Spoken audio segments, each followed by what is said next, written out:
el Centro Apostólico Altar de Jehová de Eclesía presenta lo mejor del trigo. Conduce Lourdes Bravo de Villar.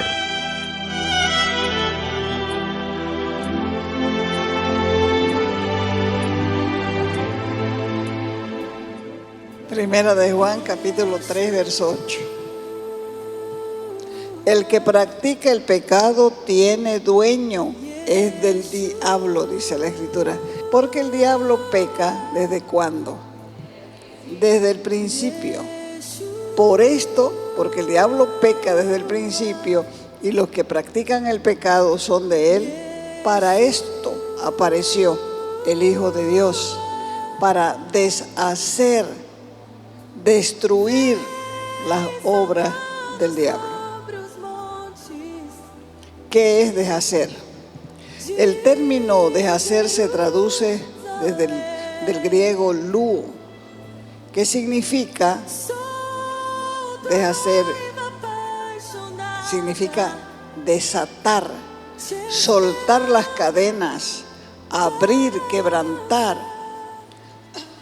Por eso el ministerio de Jesucristo trae libertad a los cautivos, rompe cadenas de aflicción, rompe todo yugo de esclavitud que los poderes demoníacos tienen sobre las personas. Por eso Primera de Juan 3:8 dice que para eso vino el Señor Jesús, para deshacer las obras del diablo.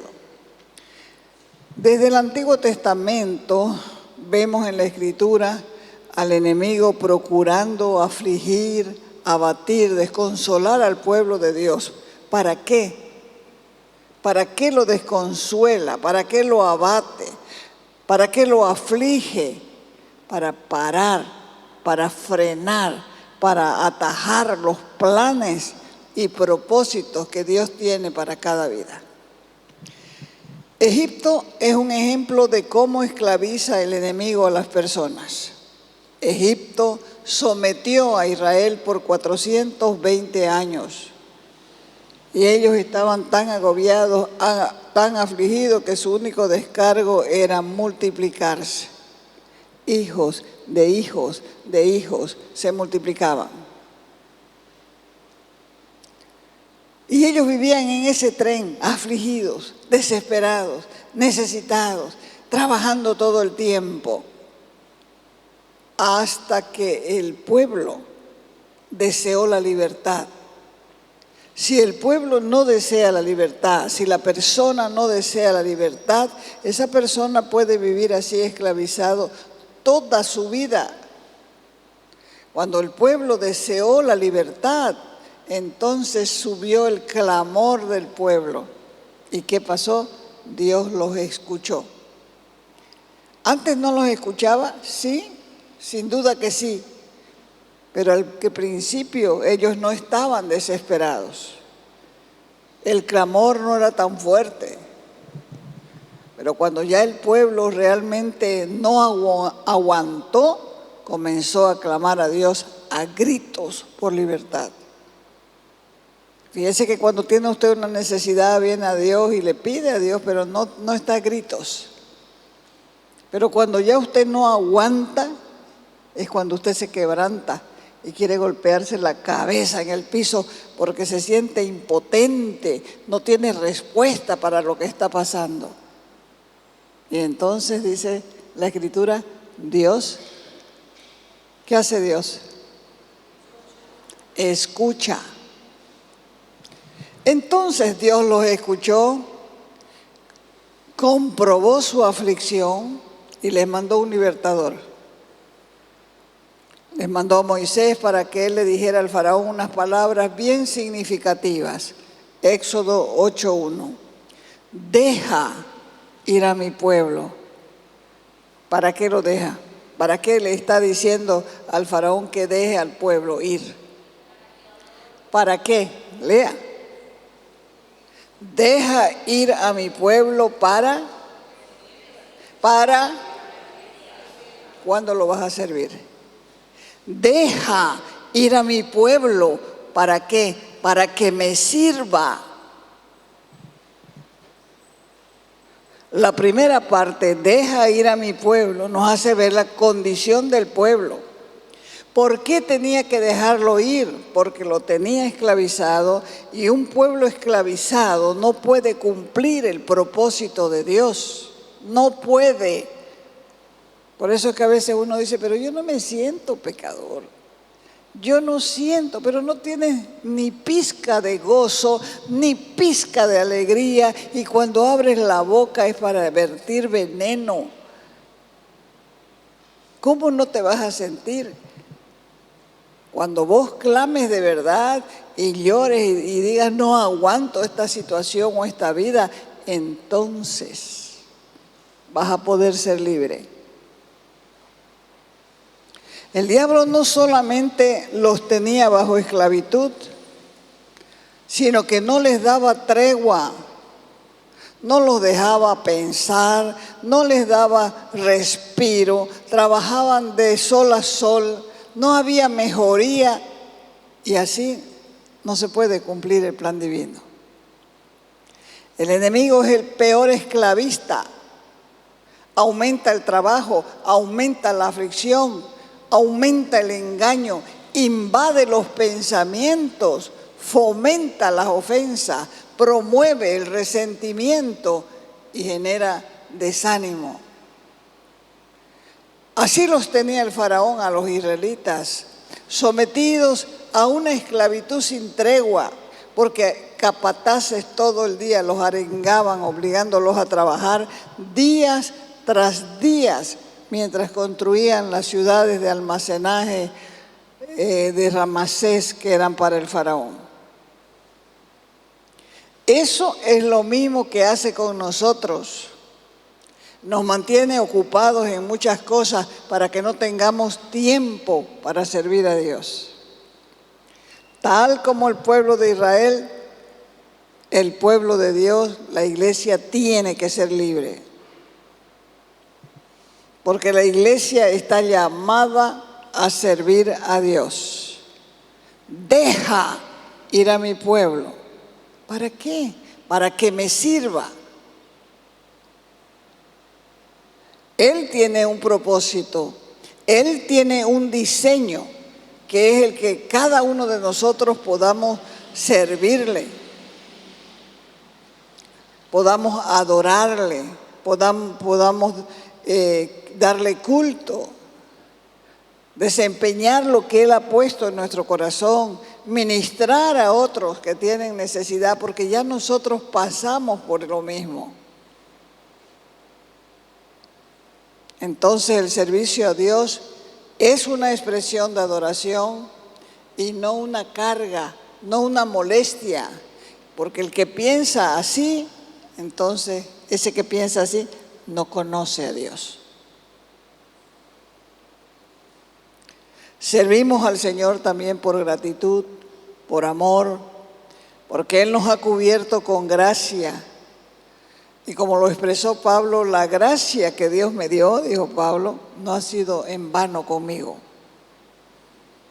¿Por qué decía así?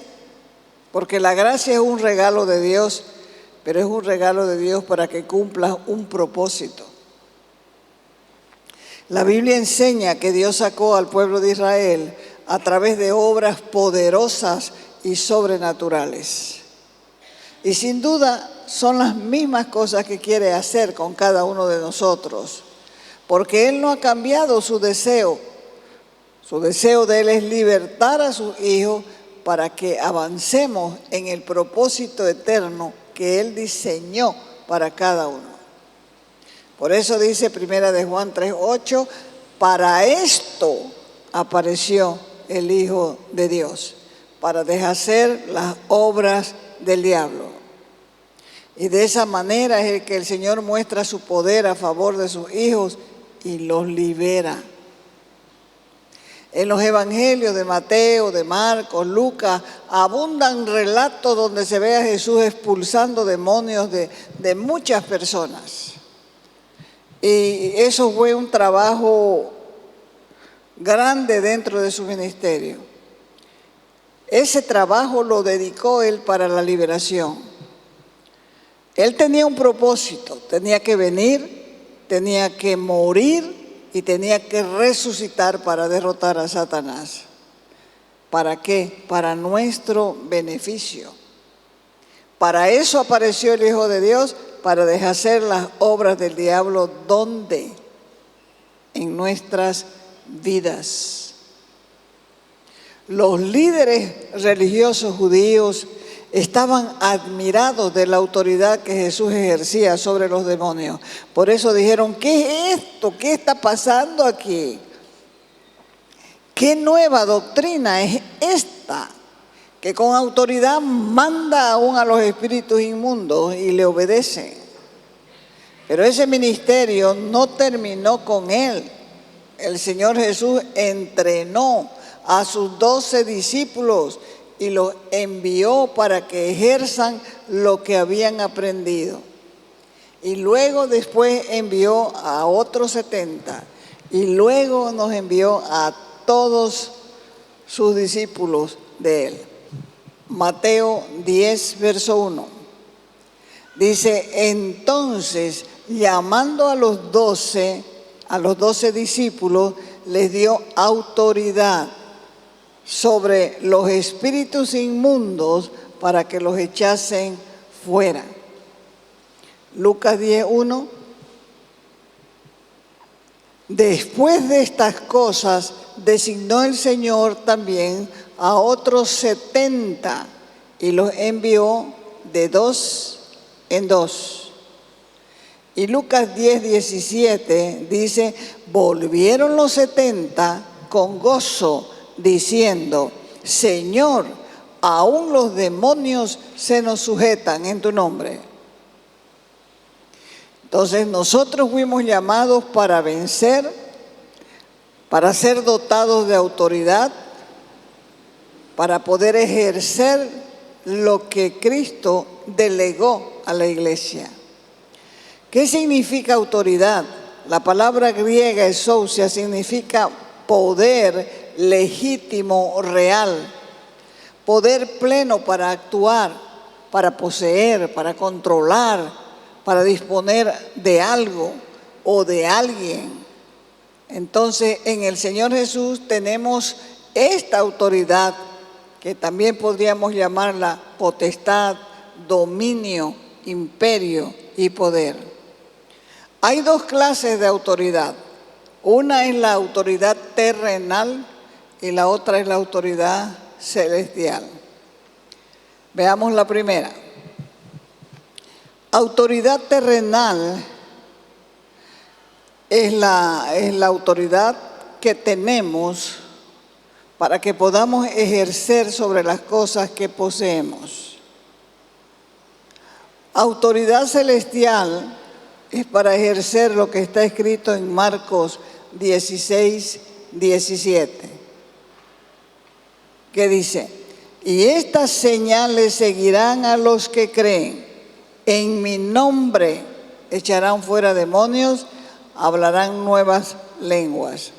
Así que antes de la ascensión a los cielos, Jesús comisionó a la iglesia para que predicase el evangelio por todo el mundo y para confirmar la palabra prometió que las señales seguirían a la predicación.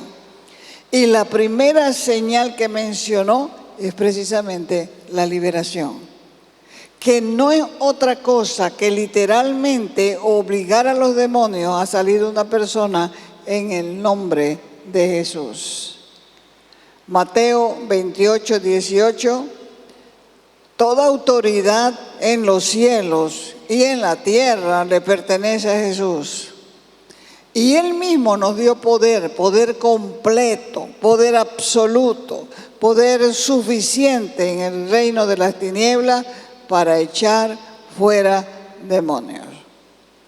¿Cómo se recibe esa autoridad? Bueno, creyendo. Creyendo.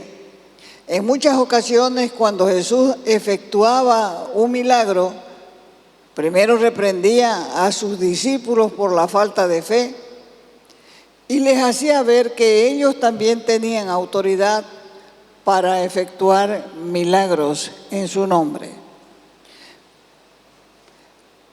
¿Por qué se llama a la liberación el pan de los hijos? Cuenta la Escritura que una mujer que era cananea estaba desesperada por la condición de su hija y vino delante de Jesús con una petición. La mujer era cananea, era filistea, era gentil, no estaba ella incluida en el pacto de Dios dado a los hijos de Israel, pero ella estaba desesperada. Y cuando una mujer está desesperada es capaz de hacer cualquier cosa. Así que le salió al encuentro a Jesús como si fuese israelita y comenzó a hacerse la cristiana y comenzó a hablar palabras, términos que solamente hablaba el pueblo de Israel, que solamente le pertenecían al pueblo, y comenzó a decirle: Señor, hijo de David, ten misericordia de mí. Pero dice la Escritura que Jesús no le respondió palabra alguna. Hay veces que viene así la gente y comienza a decir: yo soy cristiana y yo esto, asisto a tal parte y qué sé yo, pero no me han dado solución. Yo quiero saber si ustedes pueden ayudarme en esto y en esto y en esto. Y se hace la gente cristiana. Así estaba esta mujer hecha la israelita. Señor, hijo de David, ten misericordia de mí. Pero Jesús no le respondió palabra. Los discípulos le pedían con insistencia: oh, despedirla, le decían, despedirla, esta mujer está fregando mucho.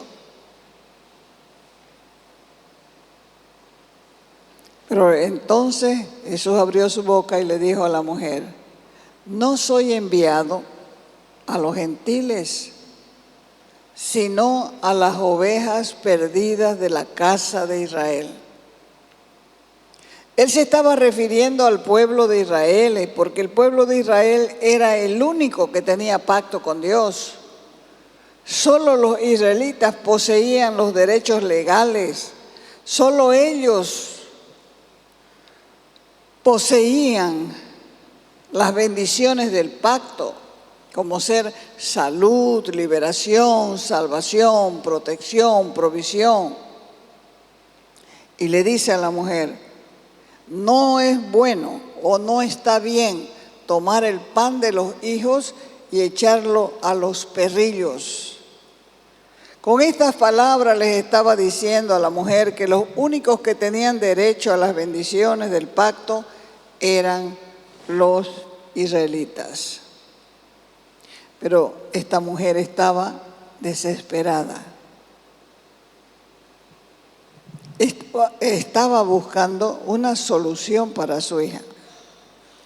Y ella estaba mirando que la única solución para su hija era una liberación. Pero Jesús sabía que la mujer no tenía la herencia que tenía el pueblo de Israel.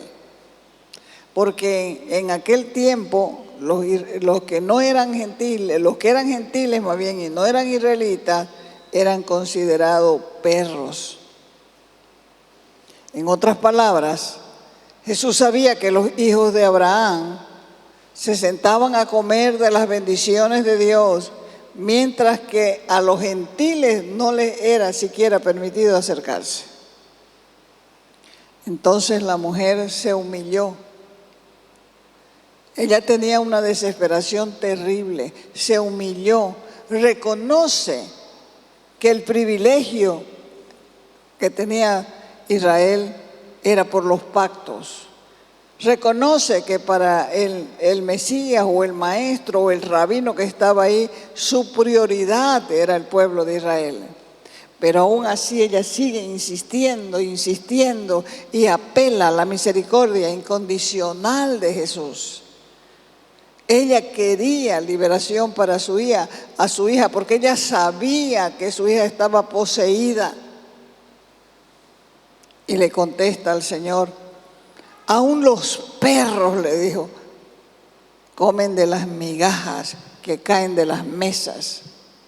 Y el Señor le dijo: mujer, grande es tu fe, hágase contigo como quieres.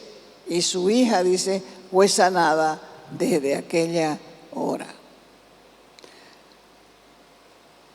En el plan de Dios, el Evangelio debía ser presentado primeramente al pueblo de Israel, al pueblo del pacto, debido al llamado que tenía. Porque recuerden que Dios llamó a Abraham, lo sacó de Ur de los Caldeos, levantó una nación diferente para él. Pero esta mujer en su desesperación arrebató las bendiciones de la futura iglesia. Desde el mismo instante su hija, dice la Escritura, quedó totalmente sana. Cuando estés desesperado, necesitado y hagas algo parecido, yo te aseguro que Dios te va a responder. Porque hay veces que la gente llora en silencio, no tiene mejoría, no hay esto otro, pero no se desespera así como esta mujer. Y va y arrebata una bendición. Pasó el tiempo y Jesús pagó en la cruz del Calvario todo lo que estaba incluido en ese pacto. Y lo pagó para darnos a todos ya en general lo que necesitamos. Por eso en la cruz, antes de morir, Él gritó, consumado es, como diciendo, se acabó la obra. Ahora todo aquel que crea puede gozar de salvación, de liberación, de perdón de pecados, de provisión divina, de protección y de vida eterna. Porque ahora mi pacto es con toda la humanidad, no solamente con el pueblo de Israel. Por lo tanto, debemos ejercer la autoridad que nos ha sido otorgada para poder reprender toda especie de mal. Lucas 10:19 dice, he aquí, les doy poder para hollar. Hollar significa pisar, atropellar serpientes y escorpiones y sobre toda fuerza, sobre todo poder del enemigo y nada les dañará, nada les hará daño. Ahora viene la pregunta del millón. ¿Puede un cristiano tener demonio? Ustedes saben que sí, pero otros que no han sido enseñados en eso le va a decir no. No hay diferencia entre cristianos y no cristianos para tener demonio. No hay una sola palabra en el Nuevo Testamento que diga que hay distinción. Y por esa causa hay tanta discrepancia en el cuerpo de Cristo que es la iglesia. Razonando que Cristo nos compró con su sangre, por lo tanto el cristiano no puede tener demonio.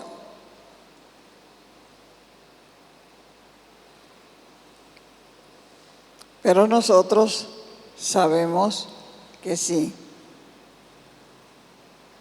Así que la primera pregunta es, ¿puede un cristiano tener demonio? Y la segunda es, ¿puede ser un cristiano poseído por los demonios? Una cosa es tener demonios y otra cosa es ser poseído. Son dos cosas distintas y por esa causa viene la confusión. La palabra posesión indica propiedad. Todo cristiano pertenece a Cristo, pues fue comprado por precio de sangre, la sangre preciosa de Jesús. Pero otra cosa es actuar bajo el control de los demonios. Los cristianos pueden ser influidos y controlados por demonios, por los demonios que los habitan. Pero los demonios no pueden poseer a los creyentes a menos que el creyente renuncie a la fe y aliente los poderes de las tinieblas para que los posean. De ahí surge la pregunta, ¿cómo puede un espíritu inmundo habitar en una persona que tiene el Espíritu Santo en su interior? Cuando la gente no conoce la Escritura, no sabe que el espíritu, el alma y el cuerpo son una sola persona. Y la Escritura dice que el cuerpo es templo del Espíritu. ¿Cómo lo explico eso? Bueno, en el templo de Israel habían 3 partes. El atrio, uno, que viene a ser el cuerpo, el lugar santo, que viene a ser el alma, y el lugar santísimo, que viene a ser el Espíritu.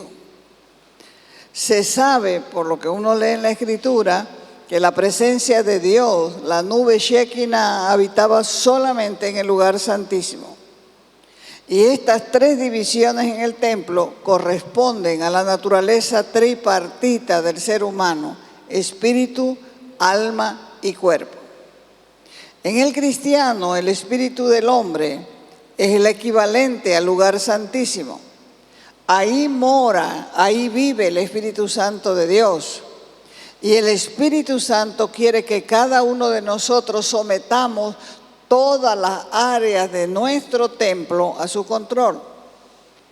Otra área del templo pertenece al alma, y esto incluye la mente, las emociones, la voluntad, y viene a ser en el ser humano esta parte, el lugar santo. Y la otra parte viene a ser el atrio, y es equivalente a nuestro cuerpo físico. Recuerden que cuando Jesús entró en el templo de Jerusalén, encontró contaminación en el templo físico de Jerusalén. Ese templo, en esa parte del atrio, estaba llena de cambistas, estaba llena de comerciantes, estaba lleno de palomas, ganados, ovejas. Todas estas cosas se encontraban en los pórticos del templo. O sea que en los atrios exteriores del templo había todos estos animales. Y los animales también se hacen de todo, ¿no es cierto? Caca, hacen pis, todo igual. O sea que ese lugar era una edentina. A veces una persona viene en esas condiciones a la fe, con su cuerpo como una edentina de pecado, lleno de droga, lleno de lascivia, lleno de qué sé yo, lo que usted se imagine. Y eso tiene que ser limpiado, porque no puede ser creyente y salir de la puerta y hacer lo que usted quiere. No puede, porque el espíritu que está dentro de su espíritu comienza a ministrarle continuamente que usted tiene que limpiar su cuerpo. Es por eso que a veces llegan algunos drogadictos o algunos alcohólicos y son a veces, entre comillas, inmediatamente limpiados. Se les pasa el deseo, las ganas esas que tenían descontroladas, y se sienten libres.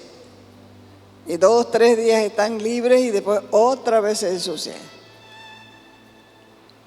Jesús, cuando llegó al templo y vio esta situación, procedió a echar fuera la contaminación.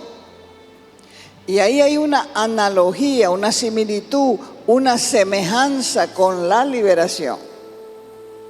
Porque la contaminación no está en el espíritu del cristiano.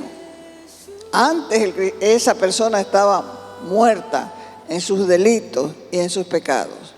Pero al entrar el Espíritu Santo en ese espíritu, entonces la persona nació de nuevo.